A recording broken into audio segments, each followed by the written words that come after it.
ಕಾಶಿ ಹಲ್ವಾ ಅಂದರೆ ಫೇಮಸ್.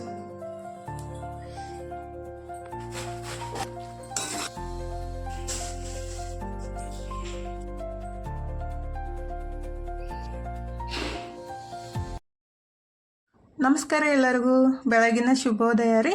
ಎಲ್ಲರೂ ಹೆಂಗದಿರಿ? ಆರಾಮದಿರೇನು? ನಾವು ಆರಾಮದೀವಿ ನೋಡ್ರಿ. ನೀವು ಎಲ್ಲರೂ ಆರಾಮದ್ರಿ ಅಂತೇಳಿ ಭಾವಿಸ್ತಾ ಇವತ್ತಿನ ಲಾಗ್ನ ಸ್ಟಾರ್ಟ್ ಮಾಡೋನು ಬರ್ರಿ. ಇವತ್ತು ಗುರುವಾರ ಬೆಳಗ್ಗೆ ಟೈಮ್ 5 ಗಂಟೆ ಆಗೈತೆ ನೋಡ್ರಿ. ನಾನು ಎದ್ದು ಮುಖ ತಕ್ಕೊಂಡು ಈಗಿದ್ರೆ ಅಡುಗೆ ಮನೆಗೆ ಬಂದಿದ್ದೀನಿ. 4:15ನೇ ಎದ್ದು ಬಾತ್ರೂಮ್ಗೆ ಹೋಗಿ ಮುಖ ತಕ್ಕೊಂಡು ಈಗಿದ್ರೆ ಒಂದು ಗ್ಲಾಸ್ ಮೆಂತ್ಯ ನೀರನ್ನು ಕುಡಿದ್ಬಿಟ್ಟು ಯೋಗ ಸ್ಟಾರ್ಟ್ ಮಾಡ್ಬೇಕು ನೋಡ್ರಿ. ಅಂದರೆ ಒಂದು ತಿಂಗಳು ಆಗಕ್ಕನೇ ಬಂತು, ಸರಿಯಾಗಿ ಯೋಗ ಮಾಡೋಕ್ಕನೇ ಆಗಿತ್ತಿಲ್ರಿ. ಅಂದರೆ ಮಾನಮ್ಮಿ ಮನೆ ಕ್ಲೀನಿಂಗ್ ಕೆಲಸ ಮತ್ತು ಹಬ್ಬ ಮತ್ತು ಸ್ವಲ್ಪ ಆರಾಮಿದ್ದಿತ್ತಿಲ್ಲ, ಹಾಗಾಗಿ ಸರಿಯಾಗಿ ಅಂದರೆ ಬೆಳಿಗ್ಗೆ ಜಲ್ದಿ ಹೇಳಕ್ಕನ ಆಗಲ್ಲಾಗಿತ್ತು. 5:30 ಮೇಲೆ 6 ಗಂಟೆ ತನಕ ಹೇಳ್ತಿದ್ದೆ. ಇವಾಗಿದ್ರೆ ಮತ್ತೆ ರೂಟೀನ್ ಸ್ಟಾರ್ಟ್ ಮಾಡ್ಬೇಕಂತೇಳಿ 4:15ನೇ ಎದ್ಬಿಟ್ಟು ನೀರು ಕುಡಿದು 1 ಅವರ್ ಯೋಗ ಮಾಡಿಬಿಟ್ರೆ ಫುಲ್ ಫ್ರೆಶ್ ಅನ್ಸೋದ್ರಿ. ಮೆಂತ್ಯ ನೀರು ಕುಡಿಯೋದ್ರಿಂದ ಭಾಳ ಬೆನಿಫಿಟ್ ಐತಿ. ಅಂದರೆ ಡೈಲಿ ಕುಡಿಯೋಕೆ ಆಗ್ಲಿಕ್ಕಂದ್ರೆ ಒಂದು ದಿವಸ ಬಿಟ್ಟು ಒಂದು ದಿವಸ ಆದ್ರೂ ಕುಡಿಯೋದು ಭಾಳ ಬೆಸ್ಟ್ ನೋಡ್ರಿ. ಅಂದರೆ ಜಾಯಿಂಟ್ ಪೇನಿಗಾಗಲಿ ಮತ್ತು ನಮ್ಮ ಕೂದಲಿಗೆ ಮತ್ತು ಸ್ಕಿನ್ಗೆ ಮತ್ತು ಡೈಜೆಷನ್ ಸಿಸ್ಟಮ್ಗೂ ಭಾಳ ಹೆಲ್ಪ್ ಆಗುತ್ತೆ ರೀ. ಅಂದರೆ ಡೈಲಿ ಒಂದು ಅರ್ಧ ಚಮಚದಷ್ಟಾದರೂ ಮೆಂತ್ಯ ತಿನ್ನಲೇಬೇಕು ಪ್ರತಿಯೊಬ್ಬ ಮನುಷ್ಯರಿಗೆ. ಅಂದರೆ ಶುಗರ್ ಇರೋರಿಗಂತೂ ಭಾಳ ಬೆಸ್ಟ್. ಆದರೆ ಮತ್ತು ನಾರ್ಮಲ್ ಮನುಷ್ಯರು ಒಂದು ಅರ್ಧ ಚಮಚದಷ್ಟು ತಿಂದುಬಿಟ್ರೆ ಭಾಳ ಬೆಸ್ಟ್ ಅಂತಾರೆ. ಹಾಗಾಗಿ ಡೈಲಿ ತಿನ್ನೋಕ್ಕಾಗ್ಲಿಕ್ಕಂದ್ರೆ ನೆನೆಸಿಟ್ಟಿದ ಮೆಂತ್ಯ ರೀ ಒಂದು ದಿವಸ ಬಿಟ್ಟು ಒಂದು ದಿವಸ ತಿನ್ನೋದು ಭಾಳ ಬೆಸ್ಟ್ ನೋಡಿರಿ. ಅಂದರೆ ಒಂದು ಅರ್ಧ ಚಮಚದಷ್ಟು ಮೆಂತ್ಯನ ತೊಗೊಂಡ್ಬಿಟ್ಟು ರಾತ್ರಿನೇ ನೆನೆಸಿಟ್ಟು ಒಂದು ಗ್ಲಾಸ್ ಒಳಗೆ ನೀರೊಳಗೆ ರೀ, ಆಮೇಲೆ ಬೆಳಗ್ಗೆ ಎದ್ದು ಅದನ್ನ ಮೆಂತ್ಯನ ಅಗದ್ಬಿಟ್ಟು ತಿಂದು ಅವು ನೀರು ಕುಡಿದ್ಬಿಟ್ರಾಯ್ತು. ಭಾಳ ಬೆಸ್ಟ್ ಆಗುತ್ತೆ. ದೇಹಕ್ಕೂ ತಂಪು ಆಗುತ್ತೆ ರೀ ಮತ್ತು ಡೈಜೆಷನ್ ಸಿಸ್ಟಮ್ನು ಚಲೋ ಆಗುತ್ತೆ. ನಾನು ಮೆಂತ್ಯ ನೀರನ್ನು ಕುಡಿದ್ಬಿಟ್ಟು ಯೋಗ ಎಲ್ಲ ಮುಗಿಸಿ ಮನೆ ಕೆಲಸ ಎಲ್ಲ ಮುಗಿಸಿ ಜಳಕ ಅಂದರೆ ಕ್ಲೀನಿಂಗ್ ಕೆಲಸ ಎಲ್ಲ ಮುಗಿಸಿ ಜಳಕ ಮಾಡಿ ಇನ್ನು ದೇವ್ರಿಗೆ ನಮಸ್ಕಾರ ಮಾಡಿಕೊಂಡು ಇವತ್ತು ನಾಷ್ಟಕ್ಕೆ ನಮ್ಮ ಮನೆಯವ್ರು ಏನೂ ಮಾಡಬೇಡ ಅಂತ ಅಂದಿದ್ರು. ಹಾಗಾಗಿ ಅಂದರೆ ಹೊರಗಡೆನೇ ಹೋಗಿದ್ರು ಅವರು. ನಾನೇ ಜಳಕ ಮಾಡಿ ಪೂಜೆ ಮಾಡಿ ಇನ್ನಿದ್ರೆ ನಾಷ್ಟಕ್ಕೆ ಏನು ಬೇಡ ಅಂತ ಅಂದಿದ್ರು. ಅಂದರೆ ಹೊರಗಡೆ ಹೋಗಿದ್ರಲ್ಲ, ತನು ಒಬ್ಬಕ್ಕೇ ಇದ್ಲು. ನಾನು ಇವತ್ತು ಗುರುವಾರ ಇತ್ತಲ್ರಿ, ನಾನು ಊಟ ಮಾಡೋಂಗಿಲ್ಲ ಅಂತ ಬರೀ ಪಪ್ಪಾಯನ ಕಟ್ ಮಾಡಿಬಿಟ್ಟು ತನಗೂ ಕೊಟ್ಟು ನಾನು ಸ್ವಲ್ಪ ತಿಂದ್ರೈತಂತ ಪಪ್ಪಾಯನ ಕಟ್ ಮಾಡಾಕಂತೀನಿ ನೋಡ್ರಿ. ಅಂದ್ರೆ ಪಪ್ಪಾಯ ಆಗಲಿ ದಾಳಿಂಬ್ರಿ ಆಗಲಿ ತಂದುಬಿಟ್ಟು ಹಾಗೆ ಇಟ್ಬಿಟ್ರೆ ಯಾರೂ ತಿನ್ನಂಗೆ ಇಲ್ಲರಿ. ಎಲ್ಲ ನೀಟಾಗಿ ಕಟ್ ಮಾಡಿ ಇಟ್ಬಿಟ್ರೆ ತಿಂತಾರೋ. ಅದೇ ಒಂದು ದೊಡ್ಡ ಕೆಲಸ ನೋಡ್ರಿ. ಅಂದರೆ ಕಟ್ ಮಾಡಿ ಹಾಗೆ ಇಟ್ಬಿಟ್ರು ತಿನ್ನಂಗಿಲ್ಲಲ್ಲ, ಮೇಲಿನ ಸಪ್ಪಿ ತೆಗೆದುಕೊಳ್ಬೇಕು ನನ್ನ ಮಕ್ಕಳಿಗಂತೂ ರೀ. ಮತ್ತು ಹಂಗೆ ಕಟ್ ಮಾಡಿ ಕೊಟ್ಬಿಟ್ರೆ ಸ್ವಲ್ಪ ಮೇಲಿನ ತಿಂದುಬಿಟ್ಟು ಹಂಗೆ ಇಟ್ಬಿಡ್ತಾರೋ. ಹಾಗಾಗಿ ಮೇಲಿನ ಸಪ್ಪೆಲ್ಲ ಈ ರೀತಿ ನೀಟಾಗಿ ಕಟ್ ಮಾಡಿ ಸಣ್ಣ ಪೀಸ್ ಮಾಡಿ ಇಟ್ಬಿಟ್ರಾಯ್ತು, ತಿಂತಾರೋ. ದಾಳಿಂಬ್ರಿನೂ ಅಷ್ಟೇ ರೀ, ತಂದುಬಿಟ್ಟು ಬಿಡಿಸಿಡ್ಬೇಕು, ಅವಾಗ ತಿನ್ನೋದು. ಹಂಗೆ ಇಟ್ಬಿಟ್ರೆ ಮುಟ್ಟಾಕನ ಹೋಗಂಗಿಲ್ಲ. ಇತ್ತೀಚಿಗಂತೂ ಜವಾರಿ ಪಪ್ಪಾಯ ಜಾಸ್ತಿ ಸಿಗಂಗೆ ಇಲ್ಲ ರೀ. ಅಂದರೆ ಜವಾರಿ ಪಪ್ಪಾಯ ಏನೈತಿಲ್ಲ ಜಲ್ದಿ ಹಣ್ಣು ಆಗ್ಬಿಡ್ತಾವೆ ಮತ್ತು ಒಂದು ಸ್ವಲ್ಪ ಪಟ್ಟಿ ಬಿಟ್ಟೈತೆ ನಟಿಗೆ ಒಳಗಡೆ ಮೆತ್ತಗಾಗ್ಬಿಡ್ತಾವೆ. ಹಾಗಾಗಿ ಇದು ಹೈಬ್ರಿಡ್ ಪಪ್ಪಾಯ ನೋಡ್ರಿ. ಮ್ಯಾಲಿನ ಸಪ್ಪಿ ಮಾತ್ರ ಜಾಸ್ತಿ ದಿಪ್ಪನೂ ಇರುತ್ತೆ ಮತ್ತು ಬಿರುಸ್ನೂ ಇರುತ್ತೆ ರೀ. ಒಳಗಡೆ ಹಣ್ಣಾಗಿರ್ತೈತಿ. ಅಂದರೆ ಅಷ್ಟೊಂದು ರುಚಿ ಇರೋಂಗಿಲ್ಲ ಜವಾರಿ ಪಪ್ಪಾಯ ಥರ ರೀ. ಅಂದರೆ ಪಪ್ಪಾಯ ಒಳಗೂ ಭಾಳ ವೆರೈಟಿ ಅದಾವೆ. ಇದೂ ಹೈಬ್ರಿಡ್ ಪಪ್ಪಾಯನ ರೀ. ಜವಾರಿ ಪಪ್ಪಾಯ ಅಂದ್ರೆ ಭಾಳ ಸಾಫ್ಟಾಗಿ ಇರ್ತೈತಿ. ಅಂದರೆ ನಾವೆಲ್ಲ ಫಸ್ಟ್ ಸಣ್ಣವರಿದ್ದಾಗ ತಿಂದಿದ್ದೀವಲ್ಲ, ಭಾಳ ಸಾಫ್ಟ್ ಮೆತ್ತಗೂ ಇರುತ್ತೆ ಮತ್ತು ರುಚಿನೂ ಇರುತ್ತೆ. ಅವು ಮನೆಗೆ ಬೇಕಾದ ಅಷ್ಟು ಹಚ್ಕೋಬೇಕ್ರಿ. ಯಾಕಂದ್ರೆ ಅವು ಜಲ್ದಿ ಹಣ್ಣಾಗ್ಬಿಡ್ತಾವೆ ಮತ್ತು ಮಾರೋರಿಗೆ ಅದು ಯೂಸ್ ಆಗಂಗಿಲ್ಲ ಅಂತೇಳಿ ಇತ್ತೀಚಿಗಂತೂ ಎಲ್ಲ ಹೈಬ್ರಿಡ್ ಪಪ್ಪಾಯನ ಹಚ್ಚೋದು. ಹಾಗಾದ್ರೆ ಕಟ್ ಮಾಡಿದ ತಕ್ಷಣ ಎಲ್ಲರೂ ತಿನ್ನಕ್ಕೆ ಬರ್ತಾರೋ, ಆದರೆ ಕಟ್ ಮಾಡಿ ಇಡಬೇಕಾಗುತ್ತೆ. ಈಗ ಕಟ್ ಮಾಡಿಬಿಟ್ಟು ನಾಷ್ಟಕ್ಕೆ ಇದನ್ನ ತಿಂದ್ರಾಯ್ತು ಅಂತೇಳಿ ನಾನು ತಾನು ಪ್ಲೇಟಿಗೆ ಹಾಕ್ಕೊಂಡು ತಿನ್ನಕ್ಕೆ ಅಂತಿದ್ದೀವಿ. ನಮ್ಮ ಮನೆಯವರು ಬಂದುಬಿಟ್ಟು ಏನು ಅಡುಗೆ ಮಾಡಿಲ್ಲ ಅಂತೇಳಿ ಕೇಳಕ್ಕೆ ಸ್ಟಾರ್ಟ್ ಮಾಡಿಬಿಟ್ಟಿದ್ರು. ಅಂದರೆ ಹೊರಗಡೆ ಹೋದವರು ಅವರೇ 6:30ಗೆ ನಾಷ್ಟ ಬೇಡ ಅಂತ ಹೇಳಿದವರು ಅವರೇ. ಈಗ ಬಂದುಬಿಟ್ಟು ಅಡುಗೆ ಮಾಡಿಲ್ಲ ಏನಂತೇಳಿ ಕೇಳಕ್ಕೆ ಸ್ಟಾರ್ಟ್ ಮಾಡಿದ ಕೂಡಲೇ ಮತ್ತು ಪಟ್ಟಂತ ಒಂದಿಷ್ಟು ಚಪಾತಿ ಹಿಟ್ಟನ್ನು ಕಲಿಸ್ಬಿಟ್ಟು ಚಪಾತಿ ಮಾಡಾಕಂತೀನಿ ನೋಡ್ರಿ. ಮೊಸರು ಮತ್ತು ಹಿಂಡಿ ಹಾಕ್ಕೊಂಡು ಊಟ ಮಾಡಿ ಹೋಗ್ತಾರಂತೇಳಿ ಹಿಂಗೆ ಯಾವಾಗಲೂ ಮಾಡೋದು. ಕೆಲವೊಂದು ಸಲ ಸಿಕ್ಕಾಪಟ್ಟೆ ಸಿಟ್ಟನು ಬರುತ್ತೆ, ಜಗಳ ತೆಗಿಬೇಕಂತನೂ ಅನ್ಸುತ್ತೆ. ಆದರೆ ಏನು ಮಾಡಿದ್ರಿ, ಜಗಳ ತೆಗೆದು ಏನು ಯೂಸ್ ಇಲ್ಲ. ಅವ್ರು ಯಾವಾಗಲೂ ಅದೇ ರೀತಿ ಗಡ್ಬಡಿ ಒಳಗನೆ ಬರೋದು, ಗಡ್ಬಡಿ ಒಳಗನೆ ಹೋಗೋದು, ಊಟ ಮಾಡೋದು ಗಡ್ಬಡಿನೇ. ಹಂಗೆ ಅಂದ್ಕೊಳ್ಳಿ ನಮಗೆ ಒಂದೊಂದ್ಸಲ ಸಿಟ್ಟು ಬರ್ತಾ ಇರ್ತೈತಿ. ಇವತ್ತು ಸಿಟ್ಟು ಬರಾಕತ್ತಿತ್ತು, ಮತ್ತೇನು ಮಾಡೋದು. ಬಂದಿದ್ರಲ್ಲ ಮತ್ತೇನಾರ ಅಂದ್ಕೊಳ್ಳಿ ಹಂಗೆ ಹೋಗ್ಬಿಟ್ರೆ ಮತ್ತು ನಮಗೂ ಇಡೀ ದಿವಸ ಬೇಜಾರು ಅನ್ನಿಸ್ತಾ ಇರ್ತೈತಂತ ಚಪಾತಿ ಮಾಡಿಕೊಡಾಕಂತೀನಿ ನೋಡಿ. ಚಪಾತಿ ಮತ್ತು ಹಿಂಡಿ ಚಟ್ನಿ ಇತ್ತಲ್ಲ ಅದನ್ನೇ ಹಾಕೊಂಡ್ಬಿಟ್ಟು ಊಟ ಮಾಡಿ ಅವರು ಹೋದರು. ತನ್ನೂ ಅಷ್ಟೇ ರೀ, ಟೊಮೆಟೊ ಪಲ್ಯ ಮಾಡಿಕೊಂಡು ಚಪಾತಿ ಊಟ ಮಾಡಿದ್ಲು. ಈಗಿದ್ರೆ ಟೈಮ್ 11:30 ಆಗಿ ಹೋಗಿದ್ರಿ. ಗೋಧಿನೂ ಅಷ್ಟು ಬಿಸಿಲಿಗೆ ಇಟ್ಬಿಟ್ರಾಯ್ತಂತ ಗೋಧಿ ತೆಗೆದು ಬಿಸಿಲಿಗೆ ಇಡಾಕಂತೀನಿ ನೋಡ್ರಿ. ಅಂದರೆ ಗೋಧಿ ಹಿಟ್ಟು ಸ್ವಲ್ಪ ಇತ್ತು, ಅಷ್ಟೇ ಕಲಿಸ್ಬಿಟ್ಟು ಚಪಾತಿ ಮಾಡಿ ಕೊಟ್ಟಿದ್ದೆ. ಮತ್ತು ಸಂಜೆಗೆ ರೊಟ್ಟಿ ಮಾಡಕ್ಕೆ ಬರುತ್ತೆ ಅಂತೇಳಿ ಇದ್ರ ಗೋಧಿ ಅಷ್ಟು ಬಿಸ್ಲಿಗೆ ಹಾಕಿನೇ ಬೀಸ್ಕೊಂಬರ್ಬೇಕ್ರಿ. ಅಂದ್ರೆ ಈಗ ಹವಾ ಎಲ್ಲ ತಂಪು ಐತ್ಲ, ಗೋಧಿ ಮೆತ್ತಗಾದಂಗೆ ಆಗಿರ್ತಾವೆ. ಅಂದ್ರೆ ಗಿರಣಿಯವ್ರು ಹೇಳ್ತಾರೋ ಬಿಸ್ಲಿಗೆ ಹಾಕಿನೇ ತೊಗೊಂಡು ಬರ್ರಿ, ಇಲ್ಲಾಂದ್ರೆ ಹಿಟ್ಟು ಸರಿಯಾಗಿ ಬೀಳಂಗಿಲ್ಲ ಅಂತ. ಅಂದ್ರೆ ನಾಳೆ ಬೀಸ್ಕೊಂಡು ಬರೋಕೆ ಆಗುತ್ತೆ ರೀ. ಆದರೆ ಇವತ್ತು ಬಿಸ್ಲಿಗೆ ಹಾಕಿಬಿಟ್ಟು ಕ್ಲೀನ್ ಮಾಡಿ ಇಟ್ಟರೆ ಆಯಿತು. ಅಂದ್ರೆ ಇವತ್ತು ಗುರುವಾರ ಬಿಜಾಪುರ ಒಳಗೆ ಎಲ್ಲಿ ಗಿರಣಿ ಚಾಲೂ ಇರೋಂಗಿಲ್ಲ ರೀ, ಎಲ್ಲ ಬೀಸು ಗಿರಣಿ ಬಂದಿರ್ತಾವೆ. ಹಾಗಾಗಿ ಹಸನ್ ಮಾಡಿ ಇಟ್ಟರಾಯ್ತು ಬಿಸಿಲಿಗೆ ಹಾಕಿ. ಮತ್ತು ನಾಳೆ ಅಕಸ್ಮಾತ್ ಆಗ್ಲಿಕ್ಕಂದ್ರೆ ಮತ್ತು ಬಿಸಿಲು ಬೀಳಿಕ್ಕಂದ್ರೆ ಹೆಂಗಂತೇಳಿ ಬಿಸಿಲಿತ್ತ, ಅದಕ್ಕಾಗಿ ತೆಗೆದ್ಬಿಟ್ಟು ಬಿಸಿಲಿಗೆ ಇಡಾಕಂತೀನಿ ನೋಡ್ರಿ. ಒಂದು 10 kg ಅಷ್ಟು ಬೀಸ್ಕೊಂಬಂದ್ರೆ ಒಂದು 10 ರಿಂದ 15 ದಿವಸ ಹೋಗ್ತೈತಿ. ಅದನ್ನ ತೆಗೆದು ಬುಟ್ಟಿಗೆ ಹಾಕಿ ಇಡಾಕಂತಿದ್ರೆ ಸ್ವಲ್ಪ ಗಾಳಿ ಬಿಟ್ಟಾಗ ತೂರು ಬಿಟ್ರೆ ಡಸ್ಟು ಎಲ್ಲ ಹೋಗುತ್ತೆ, ಸ್ವಚ್ಛ ಮಾಡೋಕ್ಕೂ ಈಜಿ ಆಗುತ್ತೆ. ತೂರ್ಲಿಕ್ಕಂದ್ರೆ ಡಸ್ಟ್ ಎಲ್ಲ ಕೇರ ಮುಂದಾಗ ಮೂನಾಗ ಹೋಗ್ಬಿಟ್ಟು ಮತ್ತು ಅಲರ್ಜಿ ಆಗಿಬಿಡುತ್ತೆ. ಹಾಗಾಗಿ ಸ್ವಲ್ಪ ನಾನು ಬುಟ್ಟಿ ಒಳಗೆ ಹಾಕಿಬಿಟ್ಟು ತೂರು ಬಿಡ್ತೀನಿ, ಗಾಳಿಗೆಲ್ಲ ಡಸ್ಟ್ ಹೋಗುತ್ತೆ. ಆಮೇಲೆ ಕ್ಲೀನ್ ಮಾಡ್ಕೊಳ್ಳೋ ಮುಂದಾಗ ಡಸ್ಟ್ನೂ ಬರೋಂಗಿಲ್ಲ. ಅಂದ್ರೆ ಕೇರ್ದಾಗ ಡಸ್ಟ್ ಬರುತ್ತಲ್ರಿ, ಅಂದ್ರೆ ಗೋಧಿ ಜೋಳ ಒಳಗೆಲ್ಲ ದೂಸು ಇದ್ದೇ ಇರುತ್ತೆ. ಹಾಗಾಗಿ ಸ್ವಲ್ಪ ಗಾಳಿಗಿನ ತೂರು ಬಿಟ್ಟನೇ ಸ್ವಚ್ಛ ಮಾಡಬೇಕು. ನಾನು ಅದೇ ರೀತಿ ಮಾಡೋದು. ಮತ್ತು ಗೋಧಿ ಜೋಳ ಆಗಲಿ ಮತ್ತು ಯಾವುದೇ ನಾವು ಕಾಳನ್ನ ಬೀಸ್ಕೊಂಡು ಬರೋಕ್ಕಿಂತ ಮುಂಚೆ ಬಿಸಿಲಿಗೆ ಹಾಕಿ ಹಿಟ್ಟು ಮಾಡಿಸ್ಕೊಂಡು ಬಂದುಬಿಟ್ರೆ ಹಿಟ್ಟು ಸರಿಯಾಗಿ ಬೀಳುತ್ತೆ. ಹಾಗಾಗಿ ಯಾವುದೇ ನಾವು ಜೋಳ ಆಗಲಿ ಗೋಧಿ ಸಜ್ಜೆ ಆಗಲಿ ಸ್ವಲ್ಪ 1-2 ತಾಸಾದ್ರೂ ಬಿಸಿಲಿಗೆ ಹಾಕಿನೇ ಬೀಸ್ಕೊಂಡು ಬರಬೇಕು. ಈಗಿದ್ರೆ ಜೋಳ ಮತ್ತು ಗೋಧಿ ಎರಡು ಸ್ವಚ್ಛ ಮಾಡಿಬಿಟ್ಟು ಕಸ ಗುಡಿಸಿ ಮತ್ತು ಸ್ವಲ್ಪ ಅರ್ಬಿನೂ ಇದ್ದರೆ ಅರ್ಬಿ ಅಷ್ಟು ತೊಳೆದು ಹಾಕಿಬಿಟ್ಟು ಕೈಕಾಲು ಮುಖ ತೊಗೊಂಡು ಇನ್ನು ಅಡುಗೆ ಕೆಲಸ ಸ್ಟಾರ್ಟ್ ಮಾಡಿದ್ದೀನಿ ನೋಡ್ರಿ. ಟೈಮ್ 5:30 ಆಗೈತ್ರಿ. ಇವಾಗ ಅಡುಗೆ ಕೆಲಸ ಸ್ಟಾರ್ಟ್ ಮಾಡಿಬಿಟ್ರೆ 7 ಗಂಟೆ ತನಕ ಅಡುಗೆನೂ ಆಗುತ್ತಾ. ಮತ್ತು ನಂದು ಉಪವಾಸ ಇರುತ್ತಲ್ಲ, ಚಂತನ ನಾನು ಏನೂ ತಿಂದಿತ್ತಿಲ್ಲ, ಚಹಾ ಕುಡಿಯೋಕ್ಕೂ ಮನ್ಸಿದ್ದಿತ್ತಿಲ್ಲ ರೀ. ಹಾಗಾಗಿ ಏನು ಮಾಡಿ ತಿನ್ನಕ್ಕೂ ಮನ್ಸಿದ್ದಿತ್ತಿಲ್ಲ. ಒಂದು ಆ್ಯಪಲ್ ತಿಂದಿದ್ದು. ಇನ್ನು ಅಡುಗೆ ಕೆಲಸ ಸ್ಟಾರ್ಟ್ ಮಾಡ್ಬೇಕಂತೇಳಿ ಮಾಡಾಕಂತೀನಿ ನೋಡ್ರಿ. ಅಂದರೆ ಇವತ್ತು ಕಾಶಿ ಹಲ್ವಾ ಮಾಡೋಣ ಅಂತೇಳಿ ರೆಡಿ ಮಾಡ್ಕೊಳಕಂತೀನಿ. ಮಧ್ಯಾಹ್ನ ಮೊಬೈಲ್ ನೋಡ್ತಾ ಇದ್ದೆ, ಇವತ್ತು ಏನಾದರೂ ಸ್ವೀಟ್ ಮಾಡಬೇಕು, ಜಾಮೂನ್ ಮಾಡೋಣ, ಏನು ಮಾಡೋಣ ಅಂತ ಅನ್ಕೊತಾ ಇದ್ದೆ. ಅದು ರೀಲ್ಸ್ ಒಳಗೆ ಕಾಶಿ ಹಲ್ವಾ ತೋರ್ಸಕತ್ತಿದ್ರೆ, ಹಾಗಾಗಿ ಅದನ್ನೇ ಮಾಡಿಬಿಟ್ರಾಯ್ತು. ಅದಕ್ಕೆ ಬೇಕಾಗಿದ್ದು ಇಂಗ್ರೀಡಿಯೆಂಟ್ಸ್ ಎಲ್ಲ ಮನೆಯಾಗಿದ್ವು. ಅಂದರೆ ಸಕ್ಕರೆ ಕುಂಬಳಕಾಯಿ ದಷ್ಟು ಇದ್ಬಿಟ್ರೆ ಹಲ್ವಾ ಮಾಡ್ಕೊಂಡ್ಬಿಡ್ಬೋದು. ಹಾಗಾಗಿ ಅದನ್ನೇ ರೆಡಿ ಮಾಡಾಕಂತೀನಿ ನೋಡ್ರಿ. ಟೇಸ್ಟ್ ಮಾತ್ರ ಮಸ್ತಾಗಿತ್ತು. ಅಂದ್ರೆ ನಾನು ಫಸ್ಟ್ ಟೈಮ್ ಟ್ರೈ ಮಾಡಿದ್ದು, ಹೆಂಗೆ ಬರುತ್ತೋ ಏನೋ ಗೊತ್ತಿಲ್ಲ. ಇದಕ್ಕೆ ಕಾಶಿ ಹಲ್ವಾ ಅಂತೇಳಿ ಯಾಕೆ ಹೆಸರು ಇಟ್ಟಾರನೂ ಗೊತ್ತಿಲ್ಲ ರೀ. ಅಕಸ್ಮಾತ್ ನಿಮಗೆ ಗೊತ್ತಿದ್ದಿದ್ರೆ ಪ್ಲೀಸ್ ಕಮೆಂಟ್ ಬಾಕ್ಸ್ ಒಳಗೆ ಹೇಳ್ರಿ, ಕಾಶಿ ಹಲ್ವಾ ಯಾಕೆ ಅಂತಾರೆ ಅಂತೇಳಿ. ಈಗ ಅಂದ್ರೆ ಬೂದ್ ಕುಂಬಳಕಾಯಿ ಹಲ್ವಾಗ್ರಿ ಕಾಶಿ ಹಲ್ವಾ ಅಂತಾರು. ಅಂದ್ರೆ ನಾನು ರೀಲ್ಸ್ ಒಳಗೆ ನೋಡಿದ್ದು. ಈಗಿದ್ರೆ ಅದನ್ನೇ ಕಾಶಿ ಹಲ್ವಾ ಮಾಡಾಕ್ರಿ. ಬೂದ್ ಕುಂಬಳಕಾಯಿನ ತೊಗೊಂಡ್ಬಿಟ್ಟು ಒಳಗಡೆ ಬೀಜ ಮತ್ತು ಮ್ಯಾಲಿನ ಸಪ್ಪೆ ಎಲ್ಲ ತೆಗೆದ್ಬಿಟ್ಟು, ಅಂದರೆ ನಮ್ಗೆ ಎಷ್ಟು ಬೇಕಲ್ಲ ಅಷ್ಟನ್ನು ತೆಗೆದ್ಬಿಟ್ಟು ಈ ರೀತಿ ಹರ್ಚ್ಕೊಂಡು ಅದ್ರೊಳಗೆ ನೀರೆಲ್ಲ ತಗೊಂಡ್ಬಿಡ್ಬೇಕ್ರಿ. ಅಂದರೆ ಹಿಂಡಿ ಎತ್ತಿಟ್ಕೋಬೇಕಾಗುತ್ತೆ. ಅಂದರೆ ಮತ್ತು ಆಮೇಲೆ ಈ ನೀರನ್ನು ಬಳಸ್ತೀವಿ. ಆದರೆ ಫಸ್ಟಿಗೆ ನಮ್ಗೆ ಹುರಿಯೋ ಮುಂದಾಗ ನೀರು ಜಾಸ್ತಿ ಇದ್ರೆ ಅದು ಸರಿಯಾಗಿ ಹುರಿಯಂಗಿಲ್ಲ ಅಂತ ಈ ರೀತಿ ಮಾಡಬೇಕಾಗುತ್ತೆ. ಅಂದರೆ ನಾನು ರೀಲ್ಸ್ ಒಳಗೆ ನೋಡಿಬಿಟ್ಟು ಮಾಡಿದ್ದು. ಅಕಸ್ಮಾತ್ ನೀವು ಬೇರೆ ರೀತಿ ಮಾಡ್ತಿದ್ರೆ ಅದನ್ನು ಕಮೆಂಟ್ ಬಾಕ್ಸ್ ಒಳಗೆ ಹೇಳ್ರಿ. ಮನುಷ್ಯ ಅಂದಮೇಲೆ ಒಂದೊಂದು ನೋಡಿ ಕಲಿಬೇಕಾಗುತ್ತಲ್ಲ, ಹಾಗಾಗಿ ನಾನು ಫಸ್ಟ್ ಟೈಮ್ ಟ್ರೈ ಮಾಡಿದ್ದು. ಟೇಸ್ಟ್ ಮಾತ್ರ ಮಸ್ತ್ ಬಂದಿದ್ರಿ. ನಮ್ಮ ಮನೆಯವ್ರಿಗಂತೂ ಜಾಸ್ತಿ ಇಷ್ಟ ಆಯಿತು. ಊಟಕ್ಕಿಂತ ಮುಂಚೆ ಒಂದು ಸಲ ಹಾಕಿಕೊಟ್ಟಿದ್ದೆ, ಮತ್ತು ಊಟ ಆದಮೇಲೆ ಒಂದು ಬಟ್ಲಷ್ಟು ಹಾಕ್ಕೊಂಡು ತಿಂದರು, ಅಷ್ಟು ಇಷ್ಟ ಆಗಿತ್ತು.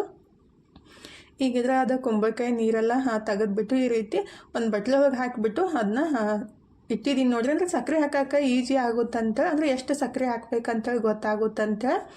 ಈಗಿದ್ರೆ ನಾನು ಅದನ್ನ ಹಿಂಡಿ ಒಂದು ಬಟ್ಲೊಳಗೆ ಹಾಕಿ ಇಟ್ಟಿದ್ದೀನಿ. ಈ ಕಡೆ ಒಂದು ಕಡಾಯಿ ಒಳಗೆ 1 ಚಮಚದಷ್ಟು ತುಪ್ಪ ಮತ್ತು ನಮ್ಮ ಮನೆಯೊಳಗೆ ಯಾವ ಡ್ರೈ ಫ್ರೂಟ್ಸ್ ಇರ್ತಾವಲ್ಲ ಅದನ್ನ ಡ್ರೈ ಫ್ರೂಟ್ಸನ್ನು ಕಟ್ ಮಾಡಿಬಿಟ್ಟು ಹುರಿದು ಎತ್ತಿಟ್ಕೋಬೇಕಾಗುತ್ತೆ ನೋಡ್ರಿ. ಅಕಸ್ಮಾತ್ ಡ್ರೈ ಫ್ರೂಟ್ಸ್ ಇರ್ಲಿಕ್ಕಂದ್ರೂ ಬರೀ ತುಪ್ಪ ಒಳಗೆ ಅದನ್ನ ಬೂದ್ ಕುಂಬಳಕಾಯಿ ತುರಿನ ಹಾಕಿಬಿಟ್ಟು ಹುರಿದ್ಬಿಟ್ಟು ಮಾಡ್ಕೋಬೋದು.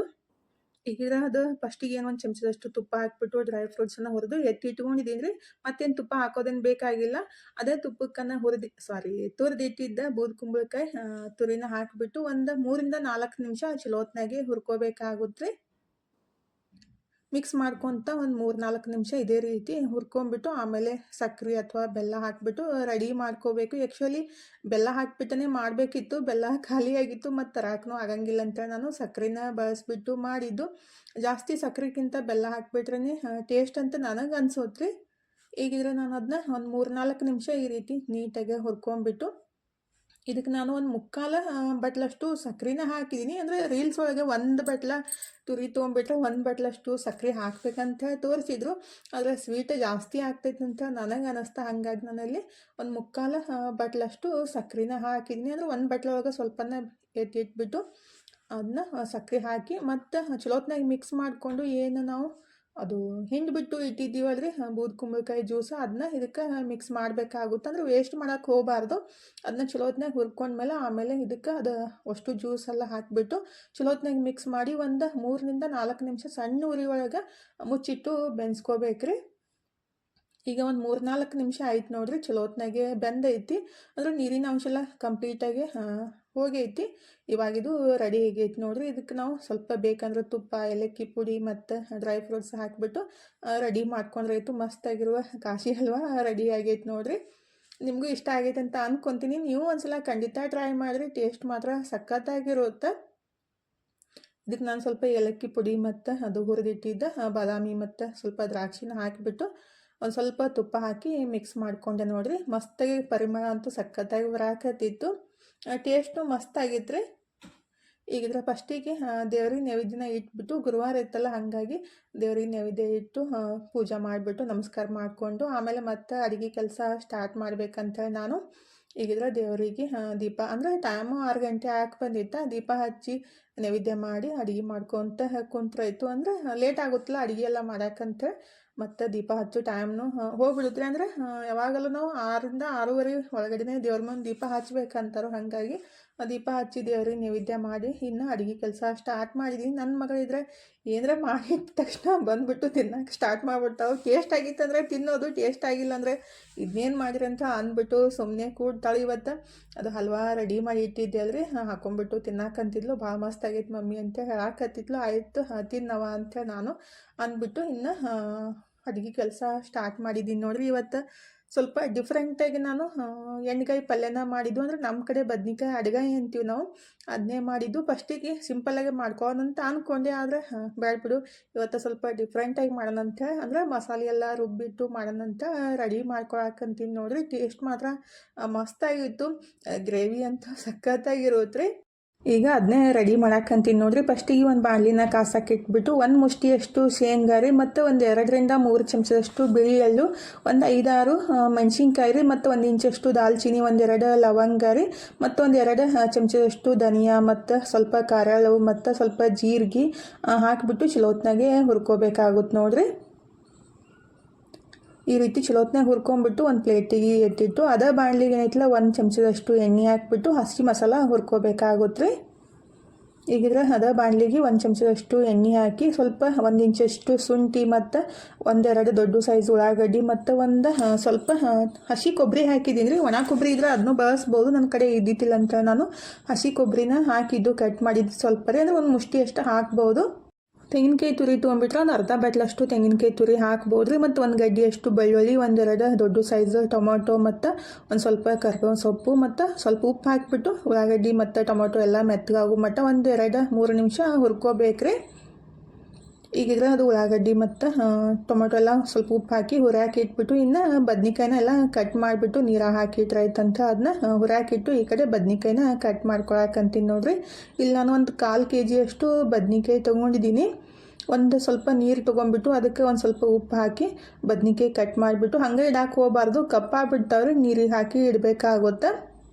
ಹಾಗಾದ್ರೆ ಮುಳ್ಳಂತೂ ಸಿಕ್ಕಾಪಟ್ಟೆ ಇದ್ದು ಬದ್ನಿಕಾಯಿ ರೀ. ಮೊನ್ನೆ ಅಂದ್ರೆ ತಂದಾಗ ತೆಗೆದಿಡ ಮುಂದಾಗನೇ 2 ಸಲ ಮುಳ್ಳು ಚುಚ್ಕೊಂಡಿದ್ದು, ಭಾಳ ಜಾಸ್ತಿ ಮುಳ್ಳಿದ್ದು ರೀ. ಅಂದರೆ ಮುಳ್ಳಿದ್ರೇ ಬದ್ನಿಕಾಯಿ ಟೇಸ್ಟ್ ಇರ್ತಾವಂತಾರು. ಮತ್ತು ಬದ್ನಿಕಾಯಿ ಅಡುಗಾಯಿ ಮಾಡೋ ಮುಂದಾಗ ಏನೈತಲ್ಲ ಅದ್ರ ಮ್ಯಾಲಿಂದ ಗ್ರೀನ್ ಕಲರ್ ಸಪ್ಪೆ ಎಲ್ಲ ತೆಗ್ಯಾಕೆ ಹೋಗಬಾರ್ದು, ಜಸ್ಟ್ ಬರೀ ಮುಳ್ಳು ಅಷ್ಟೇ ತಗೋಬೇಕ್ರಿ. ಅಂದ್ರೆ ಮುಳ್ಳೆಲ್ಲ ಇಟ್ಬಿಟ್ಟು ಅಡುಗೆ ಮಾಡೋಕೆ ಹೋಗಬಾರ್ದು. ತಿನ್ನಮ್ದ ಮತ್ತು ಬಾಯಿ ಚುಚ್ಚಿಬಿಟ್ರೆ ಹೆಂಗೆ ಅಂತೇಳಿ ನಾನು ಯಾವಾಗಲೂ ಇದೇ ರೀತಿ ಬದ್ನಿಕಾಯಿ ಅಡುಗಾಯಿ ಮಾಡೋ ಮುಂದಾಗ ಮ್ಯಾಲಿನ ಮುಳ್ಳೆಲ್ಲ ತೆಗೆದ್ಬಿಟ್ಟು ಕಟ್ ಮಾಡ್ಕೊತೀನಿ ರೀ. ಮುಳ್ಳೆಲ್ಲ ತೆಗೆದ್ಬಿಟ್ಟು ಈ ರೀತಿ 4 ಭಾಗಗಳಾಗಿ ಕಟ್ ಮಾಡ್ಕೋಬೇಕು. ಅಂದರೆ ನಾವು ಬದ್ನಿಕಾಯಿ ಅಡುಗಾಯಿಗೆ ಯಾವ ರೀತಿ ಕಟ್ ಮಾಡ್ಕೊತೀವಲ್ಲ ಅದೇ ರೀತಿ ಕಟ್ ಮಾಡಿ ನೀರಾಗ ಹಾಕಿಡ್ಬೇಕಾಗುತ್ತೆ. ಅಂದರೆ ನಮ್ಮ ಕಡೆ ಎಲ್ಲರೂ ಬದ್ನಿಕಾಯಿ ಅಡುಗಾಯಿ ಮಾಡ್ತಾರೆ. ಇವತ್ತು ನಾನು ಸ್ವಲ್ಪ ಡಿಫ್ರೆಂಟಾಗಿ ಮಾಡಾಕತ್ತಿದ್ದು, ಹಾಗಾಗಿ ನಿಮ್ಮ ಸಂಗಟ್ಟು ಶೇರ್ ಮಾಡ್ಕೊಂಡಿದ್ದು. ಮತ್ತು ಟೇಸ್ಟ್ ಅಂತೂ ಸಖತ್ತಾಗಿ ಬಂದಿತ್ತು ರೀ. ನಾವೇ 3 ಜನ ಕೂಡಿಬಿಟ್ಟು ಎಲ್ಲ ಖಾಲಿ ಮಾಡಿ ಸ್ವಲ್ಪ ಉಳಿಸಿದ್ವಿ, ಅಷ್ಟು ಮಸ್ತಾಗಿ ಬಂದಿತ್ತು ರೀ.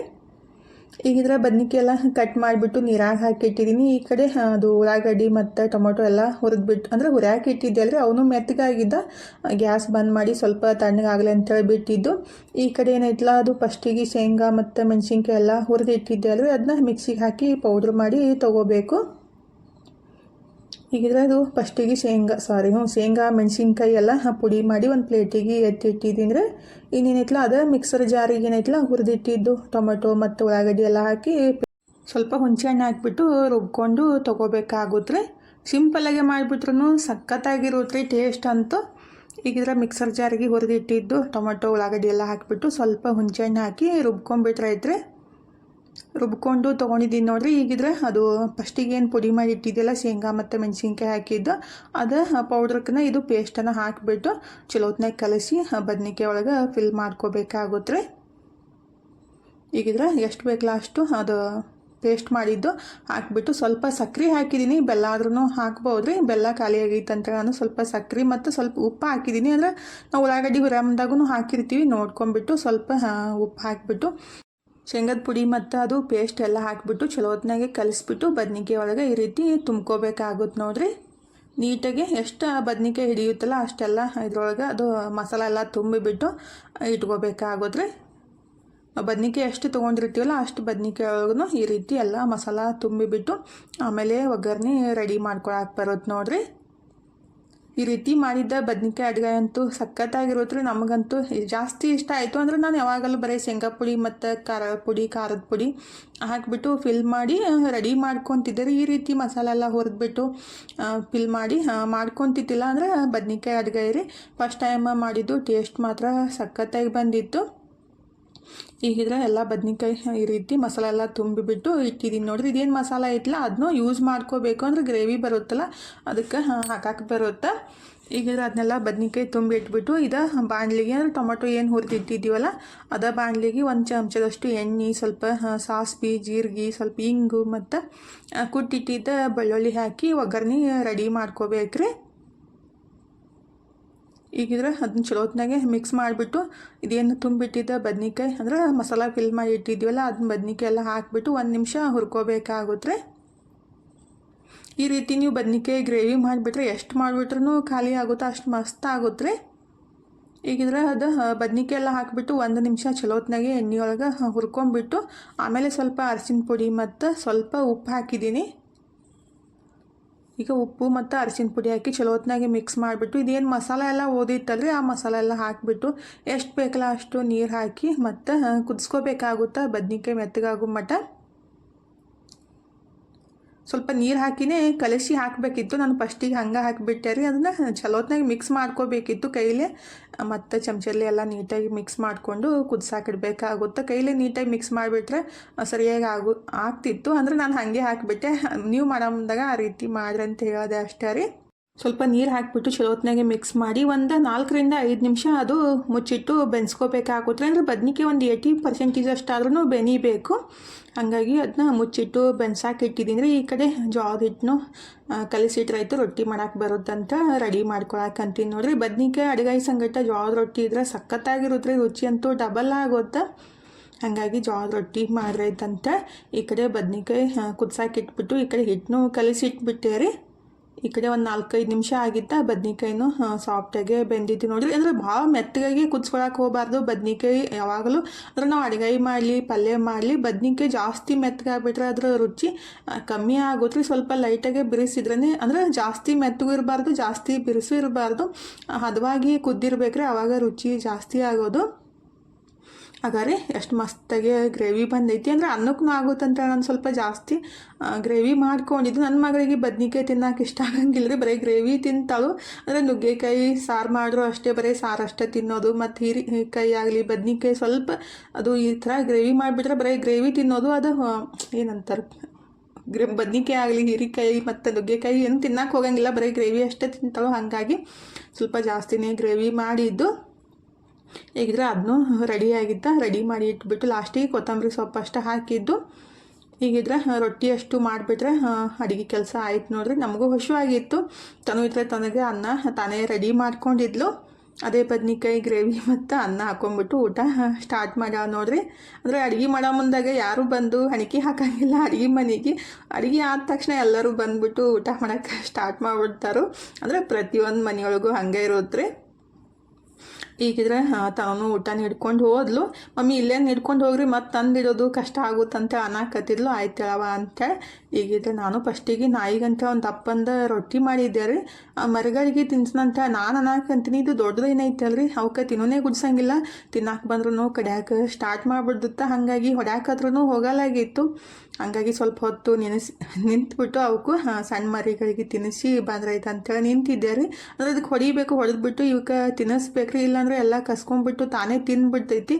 ಮತ್ತು ಮರಿಗಳು ತಿನ್ನಕ್ಕೆ ಬಂದ್ರೆ ಏನೈತಲ್ಲ ಕಡ್ಯಾಕೆ ಸ್ಟಾರ್ಟ್ ಮಾಡಿಬಿಡುತ್ತೆ. ಹಾಗಾಗಿ ಸ್ವಲ್ಪ ಹೊಡಿತಾ ನಿಂತಿದ್ದೆ ಅವಕ್ಕೆ.